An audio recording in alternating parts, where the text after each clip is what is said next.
chief for today. Oh, it's Psalm 84 is part of the one of the readings we could have read today. Thank you.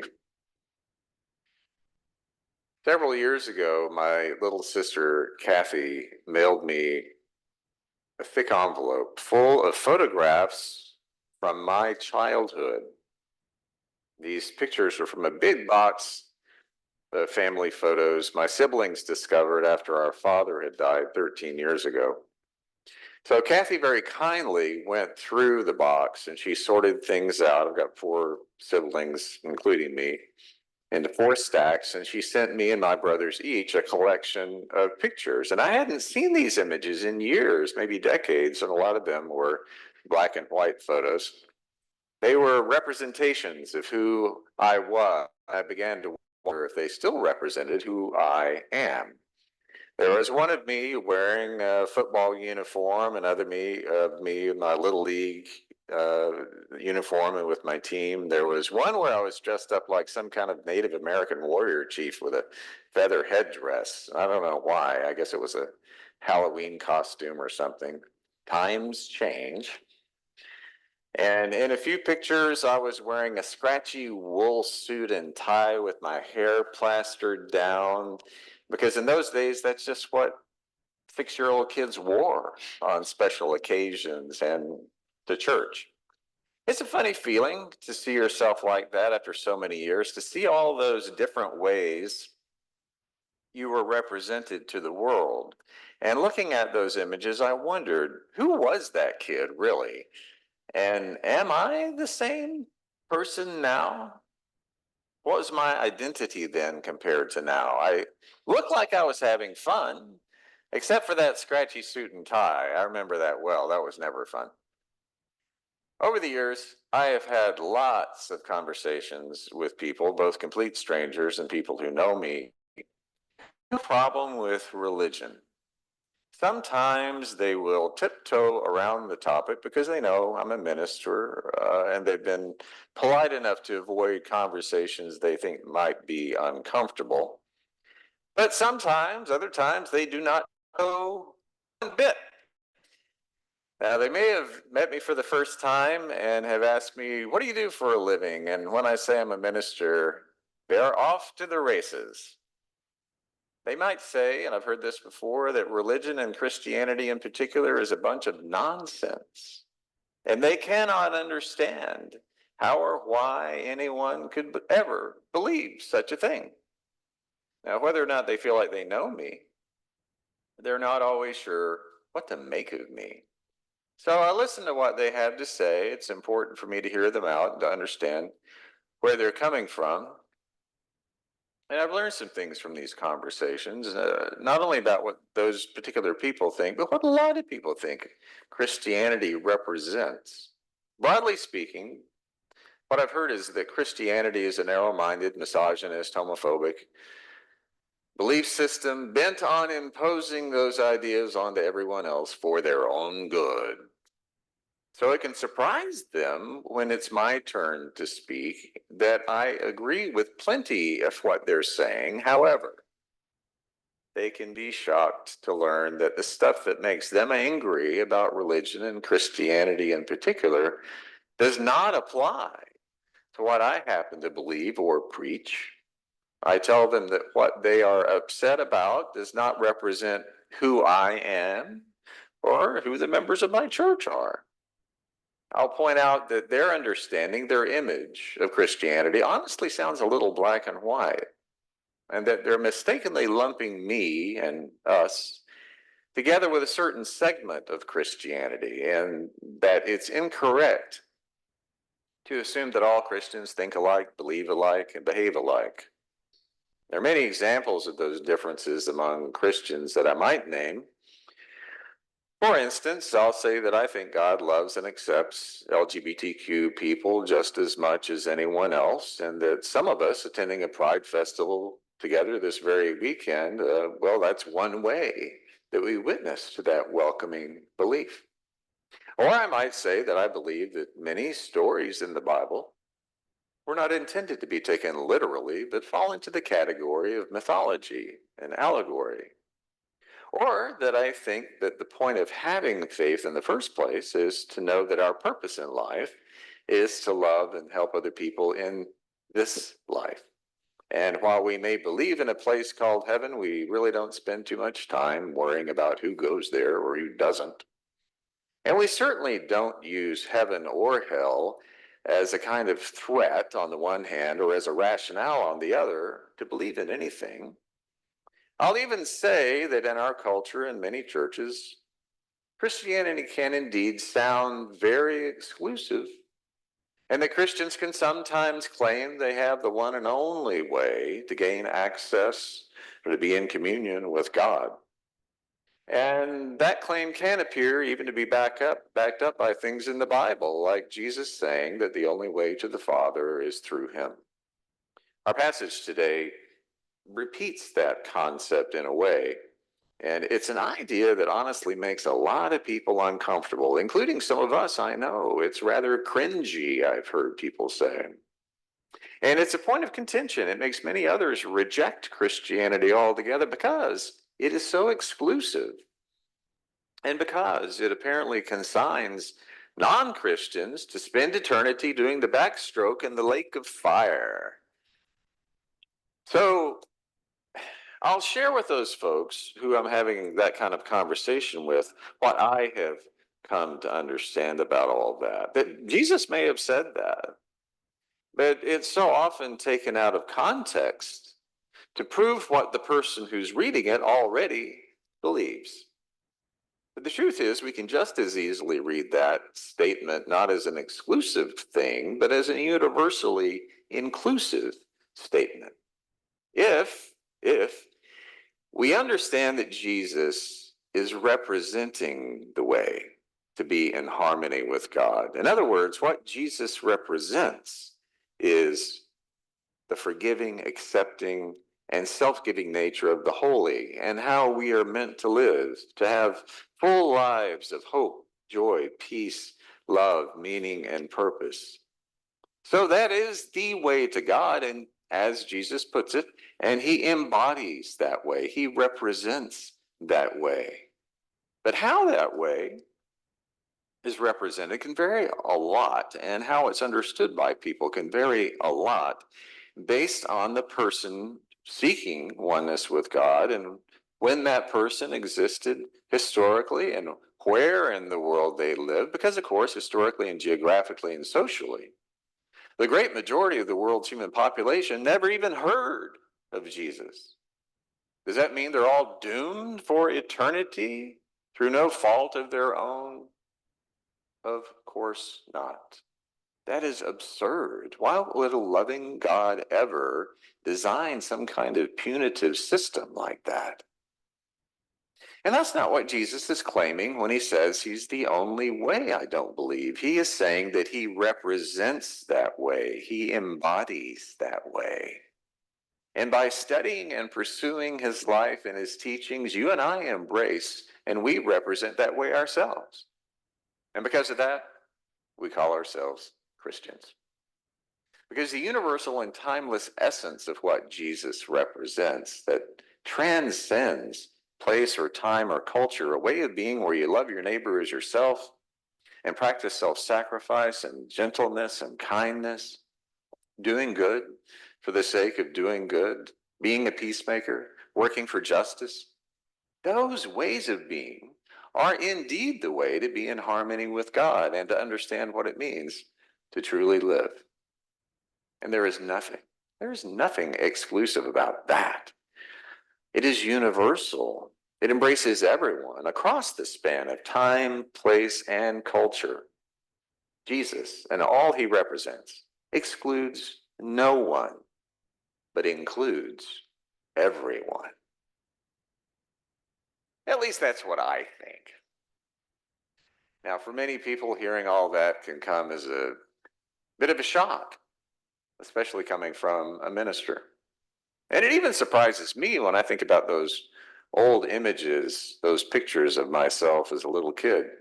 Because if I think back to my childhood and youth and what I understood about God and my relationship to God and to other people, and who I was as a person and how I navigated my way through the world, well, things sure seemed a whole lot simpler then. Far more black and white. I suspect you've had that experience yourself. Now, I hope and pray that your childhood was healthy and that you felt a lot of love and security, because when we're kids, we're just learning the ropes, and what we learn in our first 6 to 8 years of life sticks with us in powerful ways throughout our entire lifetime. We're taught how to cope. We're taught how to survive emotionally. We're taught how to respond when good things or bad things happen, and how to express our feelings. We're taught to feel ourselves and other people. So our identity and self-image is shaped in that time frame. Am I a smart person or not? I'm a happy person or not.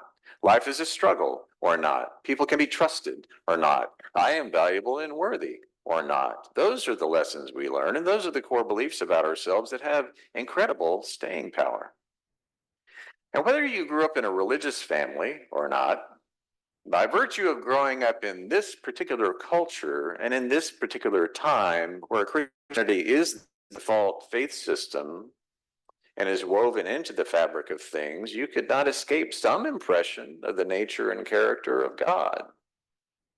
Now, my own image of God growing up and actually well into my teenage years and beyond was that of a benevolent but stern grandfatherly figure located somewhere high above, visible and all powerful, watching and judging my every move. I believe that God had a ledger with my good deeds listed on one half of the page and my bad thoughts and deeds on the other. God loved me, but it was a love that had to be earned. And Jesus, well, Jesus was on my side, and that was assured through his death. That he had squared that accounting ledger somehow, although I never quite understood the logic of that. I was just told I needed to accept it and not question things. Now, in my case, those beliefs about God were so tightly woven into my identity, it was hard to know just who I was anymore when I eventually reached the point of not being able to buy into my childhood concepts of God any longer.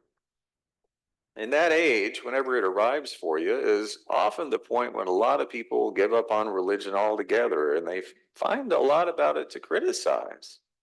You might have experienced that yourself. Your sense of self might not have been anything like mine, but at least you may have reached a fork in the road where your rational understanding of the world no longer aligned with the spiritual beliefs that you grew up with. Might not have been a sudden thing, but more of a gradual distancing, like the experience of moving to another place and finding new friends, having less and less in common with the people you grew up with. Maybe it happened because you met people of other faiths or no faith at all, and they turned out to be perfectly wonderful folks, even if the faith that you grew up believing in insisted that it was the only way to have a relationship with God and to make sure you went to heaven. Maybe it happened because you understood that you're gay, or you came to know and love and value someone who is, or your child or grandchild's gay and you can't reconcile the idea that a loving God would ever not completely accept and love you or that loved one just because of something like sexual orientation or gender identity. Or maybe it happened because, like a lot of those people I've had conversations with, you saw and you heard over the years Christians behaving like angry, intolerant bullies, behaving like victims, and intent on imposing their worldview onto everyone else. And you became sick and tired of all that and all that it represents. And now, if that describes you at all, if it describes you even a little bit, then join the club. Because it's a club with a huge membership. Because quite honestly, the Christian church has done a pretty lousy job of letting people in on a secret that is really no secret at all, and it never has been. It's no secret because it is there in plain sight for anyone to see. It's in the Bible over and over again, and it's right here in all of us and in all of our neighbors and friends. And it has to do with how God is represented. It's this. First, there is a God, but God is far greater and far more loving and accepting and embracing and all encompassing than what any words written on a page long ago can hope to convey or contain. Now, that's a recurring theme in the Bible, by the way, that it's presumptuous and wrong to force our concept of God into a tidy box. But we can have the regular habit of placing limits on God and desiring a safe and solid image of God because we like things that we can easily define, things that are black and white. In a childlike sort of way, we want God's identity to be simple. We want a quick elevator speech that defines God completely. So we make up rules and doctrines about who God loves and does not love when that is never our prerogative. And our passage today from John's Gospel really mirrors that common misunderstanding. So Jesus is teaching in a synagogue one day, and he's just read a passage aloud about the children of Israel on their Exodus journey, receiving and eating the miraculous manna that seemed to have fallen straight from heaven. But even then, as that story goes, many of the Israelites there on the Exodus continue to complain and continue to grumble and not understand a central concept about this journey that they're taking, and that is we're all on a journey. Life is a journey, just an allegory. And the nature of any journey is that it involves twists and turns, danger and trouble, and the landscape shifts as we move forward. Life is changing always. That is the nature of life. That said, the story is telling us there's something we can rely on: manna. Being fed, cared for, nourished by a power in the universe that has our best interest at heart and that loves us. And then Jesus takes that image of manna and applies it to himself. He says manna represents who he is. But the disciples and the others listening to him don't understand what he means. And it even offends them. And just like the ancient children of Israel on the Exodus, they begin to grumble, the disciples and the others, because they want absolutes, not some symbolic mumbo jumbo. They want a faith that provides all the answers in bullet points, not a faith that says, yes, life can be challenging and it's not black and white, but trust me to help you journey through it. Trust that love can not only get you through, but that love is stronger than anything you encounter on the way. And the other thing that's an open secret in the Bible is that love itself is not a static thing or a possession.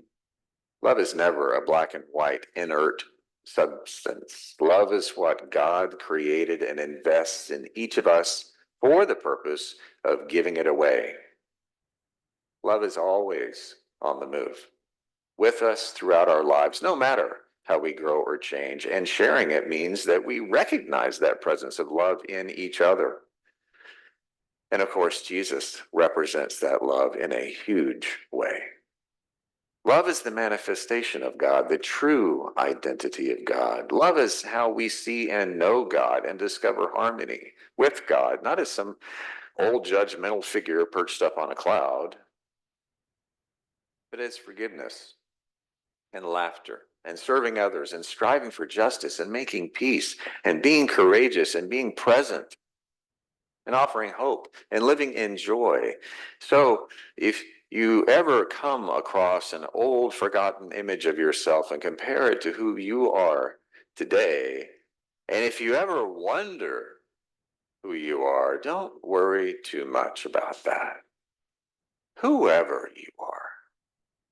you are first and foremost a beloved and valuable creation of God, whose love fills you in this and every moment.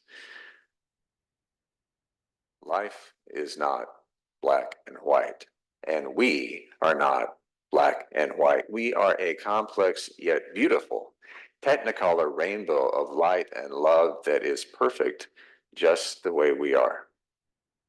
As the landscape around us changes, we change with it. And the steadfast love that is within us and that we share means that we are, and every one of us is, very image and the very representation of God.